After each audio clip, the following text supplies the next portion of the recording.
le droit à l'individualité.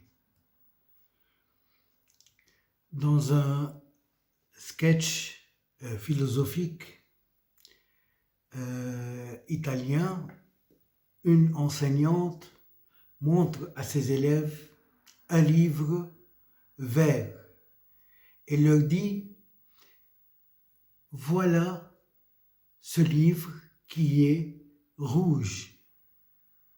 Et elle demande consécutivement aux élèves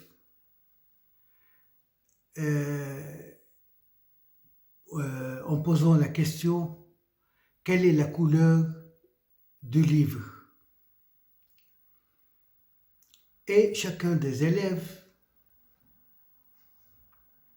bien sûr, a un doute, mais et hésite toujours, mais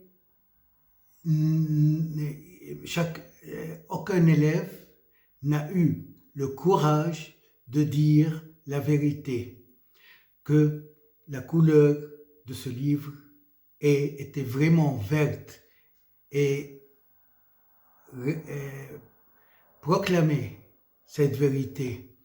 Tous, ils ont dit ce que l'enseignante a avancé.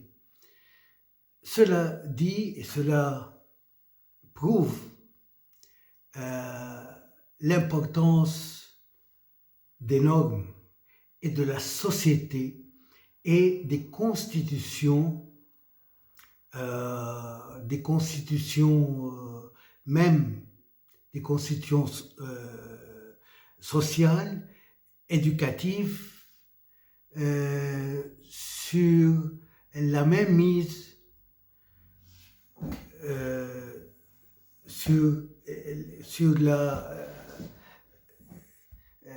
les pensées des gens.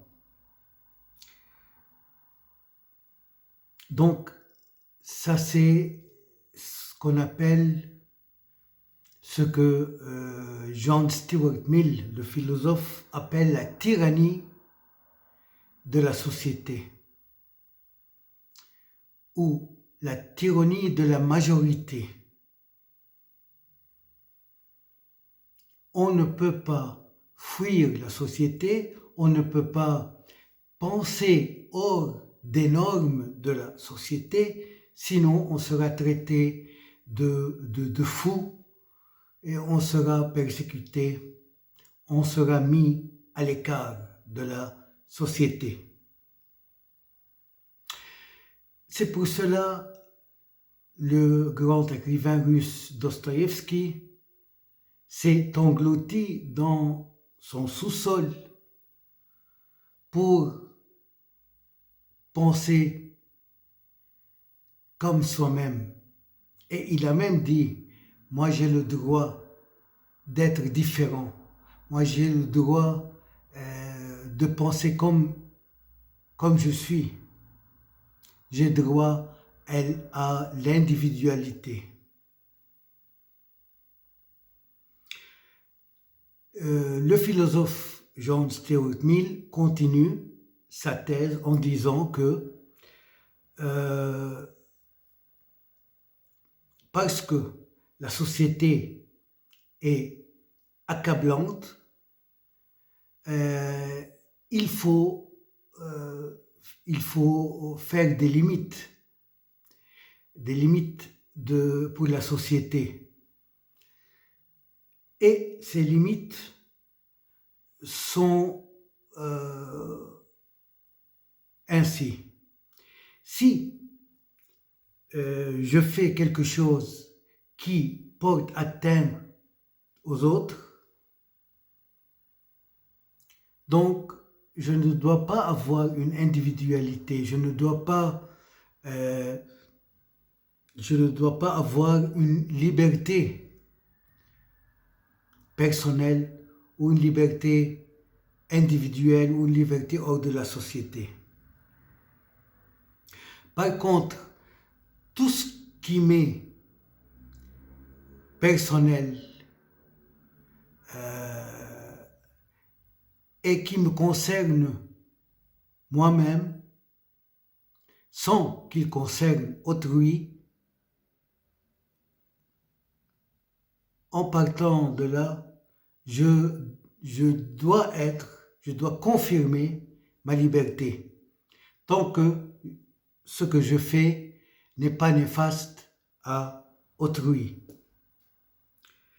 Si on prend le roman L'étranger de Camus, aussi on trouve dans ce roman le thème de l'individualité. Meursault n'a pas pleuré comme tout le monde fait dans les obsèques.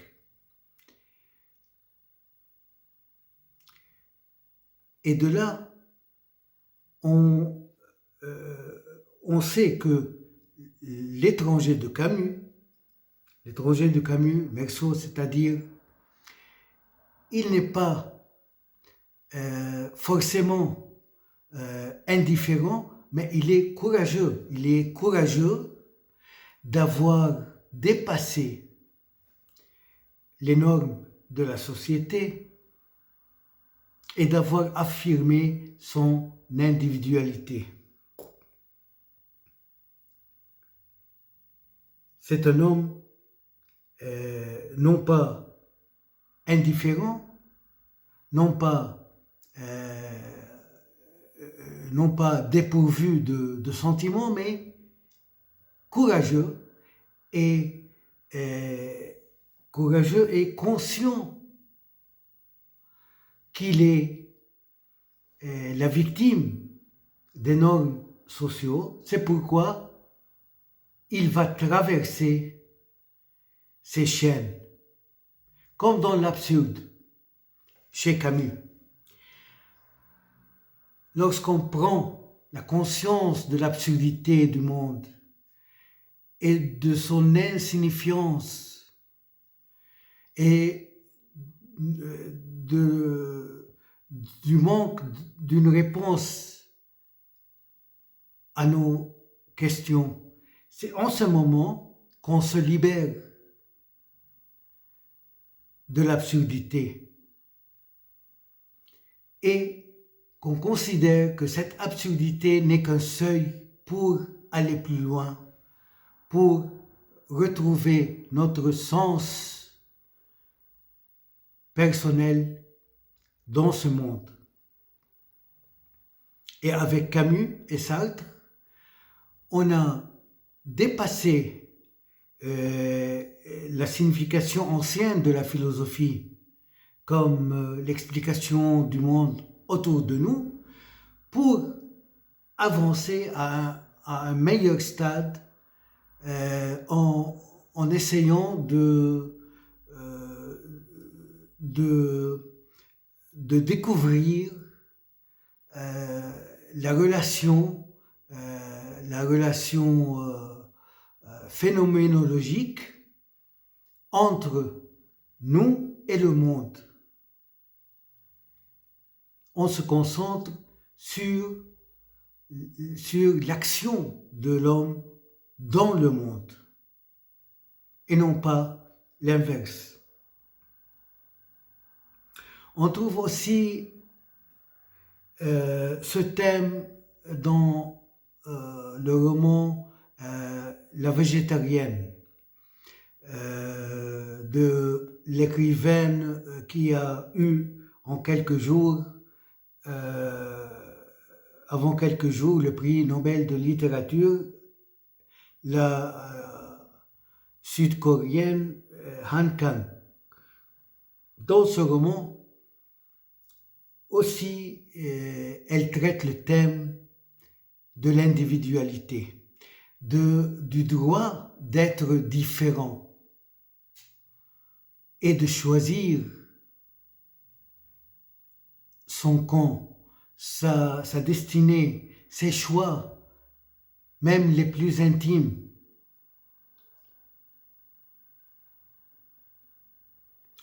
Han Kang à la fin du roman, on l'a traitée d'une folle.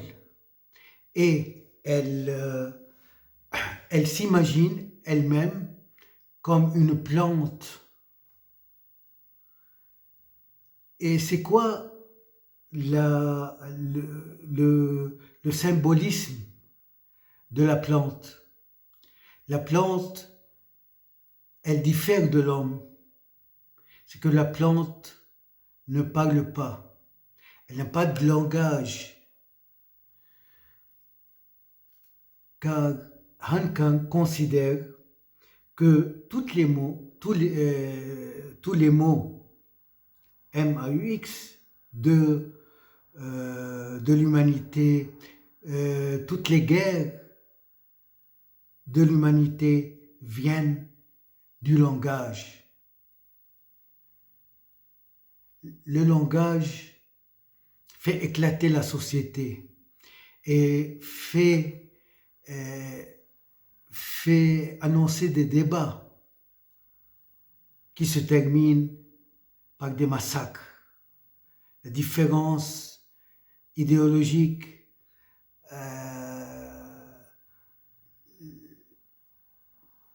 les combats qui commencent par le langage. Et aussi, Han Kang considère que les mots de la société viennent aussi du langage un peu flou, global, c'est-à-dire quand on parle d'humanité, quand on parle de charité, quand on parle de persévérance, quand on parle de, je ne sais pas quoi, comme empathie, tout cela, dans le langage humain, n'a pas vraiment de sens précis. Et c'est à cause de cet élargissement du sens de ces mots qu'on tombe dans l'absurde, dans le non-sens. Ainsi, par exemple, la charité dans une société, ça dit quoi? Que veut dire charité? Comment être aimable? Parfois, on essaye de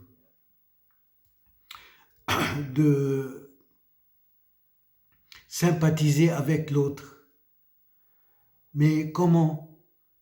Sans rien faire, juste en prononçant des mots qui n'ont pas de sens, juste pour les consoler. Ça, ce sont les thèmes, les grands thèmes de l'individualité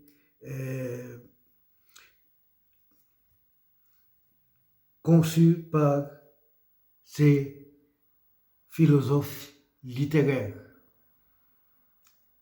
Parfois, les littéraires, les écrivains sont plus sombres que les philosophes. Ils sont plus incompréhensibles que les philosophes, car dans leurs romans, ils ne nous disent pas clairement ce qu'il veut dire dans leurs romans, alors que les philosophes vont directement à leur théorie, à leur hypothèse, à leur explication. C'est pourquoi les romans, par exemple, de Camus, de Han Kang, en les lisant, on mettra plus de temps à les comprendre que les écrits des philosophes.